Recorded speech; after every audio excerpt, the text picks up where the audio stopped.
Halo, assalamualaikum. Kembali lagi kita membahas perbankan syariah, bank orang Islam. Di sini aku mau ngebahas sistem keuntungan yang dipakai dalam bank syariah.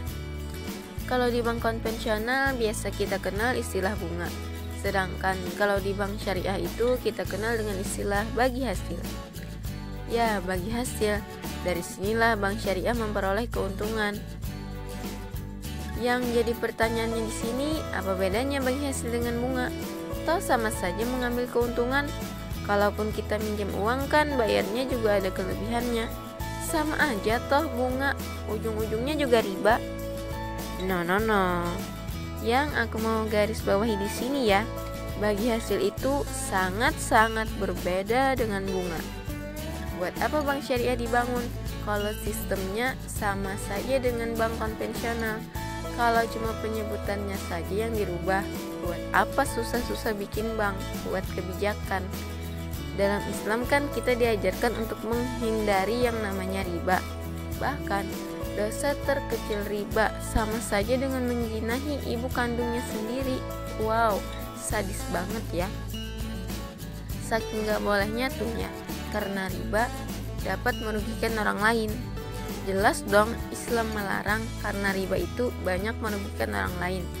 Gimana bisa orang yang membutuhkan uang mau meminjam uang dengan kita, terus kita kasih pinjaman dengan syarat tambahan uang lagi saat mengembalikannya. Orang itu perlu uang, minjam uang itu karena sedang kesusahan. Kenapa kita tambahin beban sih sama dia? Dalam Islam juga ya, kita diajarkan tolong menolong. Jangan sampai orang lain terzolimi. Oke, langsung ke pembahasan. Kalau di bank konvensional itu kan kita kenal istilah bunga. Pembagiannya itu dihitung seberapa besar kita menabung dan seberapa besar kita meminjam uang. Maka bank akan menghitung bunga atau keuntungannya. Sedangkan bank syariah, cara menghitung keuntungan itu diambil dari berapa banyak keuntungan bank atau berapa banyak keuntungan kita yang meminjam uang di bank. Dari sini bank akan menghitung pembagian keuntungannya. Dari sini sudah berbeda ya. Berarti kalau kita minjam uang di bank syariah harus digunakan untuk usaha dong, supaya bisa dapat keuntungan. Tidak semua pinjaman harus digunain untuk usaha. Karena di bank syariah itu ada banyak jenis pinjamannya. Namun semua keuntungan yang diambil oleh bank syariah itu sudah disesuaikan dengan kemampuan si peminjam uang. Beda kebutuhan, beda juga transaksinya, keuntungannya pun berbeda. Di sini saya akan memberikan contoh. Misalnya, Eka minjam uang di bank konvensional sebesar 1 juta. Kita ambil saja bunga pinjamannya sebesar 5%. Saya nggak tahu sih ya, bunga pinjaman di bank konvensional itu berapa. Jadi Eka bayar ke bank 1 juta, ditambah bunganya 5% dari 1 juta, yaitu sebesar 50.000, sama dengan 1.050.000. Mau Eka pinjam uang untuk modal usaha, jalan-jalan, atau yang lainnya, bank konvensional itu nggak mau tahu. Yang penting banknya bisa tahu penghasilan Eka bisa dijadikan jaminan untuk melunasi hutangnya. Dan juga biasanya itu diperlukan barang jaminan. Takutnya si peminjam akan kabur atau tidak bisa membayar hutang.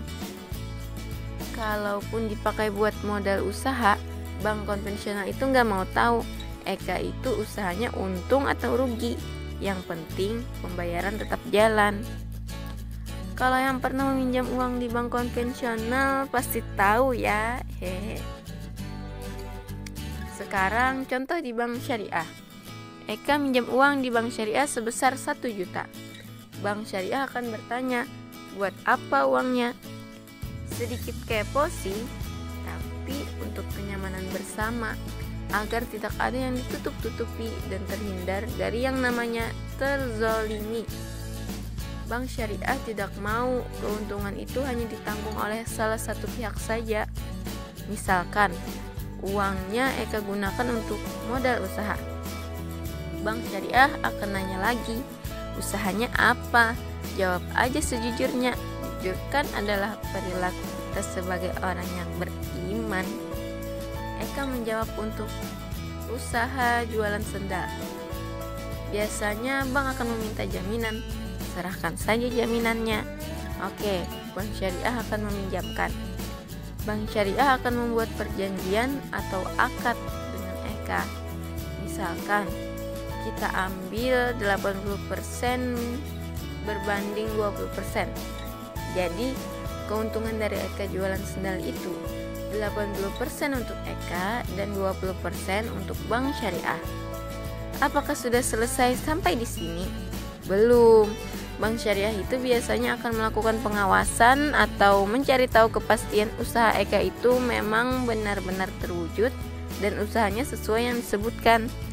Takutnya si Eka cuma mau ngebohongin bank. Nah, jadi di bank syariah itu bayar uang yang dipinjam ditambah pembagian hasil keuntungan. Tidak seperti bank konvensional yang bayar uang pinjaman ditambah bunganya. Emangnya bank bisa ngejamin usaha kita itu akan terus untung? Kan bisa aja rugi atau gagal. Sekarang untuk pembagian keuntungannya. Kalau misalkan Eka memperoleh keuntungan dari jualannya sebesar 100.000, maka pembagian keuntungannya untuk Eka sebesar 80% dikali 100.000 sama dengan 80.000. Pembagian untuk bank sebesar 20% dikali 100.000 sama dengan 20.000. Misalkan lagi, kalau Eka dapat keuntungan 200.000, maka pembagian keuntungan untuk Eka itu 80% dikali 200.000 sama dengan 160.000. Sedangkan untuk bank sebesar 20% dikali 200.000 sama dengan 40.000. Semakin besar keuntungannya, maka akan semakin besar juga pembagian hasilnya.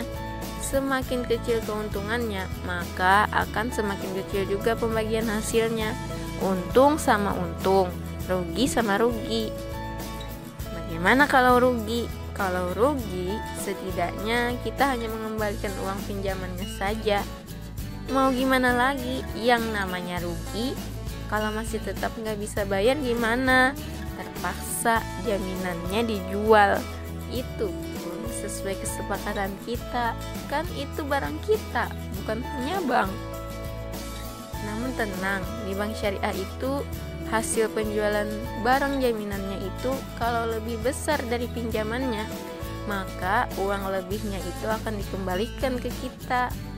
Karena bank hanya ingin mengambil uang yang telah dipinjamkan, bukan mengambil barang jaminan kita sepenuhnya. Lagian kan bank itu menyimpan uang, perlunya uang bukan barang. Untuk kalian yang masih suka ngebanding-bandingin bank syariah dengan bank konvensional, kalian yang masih ragu dengan bank syariah, dengan kalian yang suka nyamain sistem bank syariah dengan bank konvensional, yuk ke bank syariah, dicoba dulu baru tahu ya. Jangan hanya ngebandingin, jangan hanya bisa nyamain tapi belum pernah ke bank syariah. Sesuai dengan pepatah, merasa maka tahu. Dengan kita ngerasain bertransaksi di bank syariah, baru kita tahu bagaimana sistem bank syariah yang sebenarnya. Oke, sampai di sini dulu pembahasan kita. Sampai berjumpa di pembahasan selanjutnya ya. Assalamualaikum.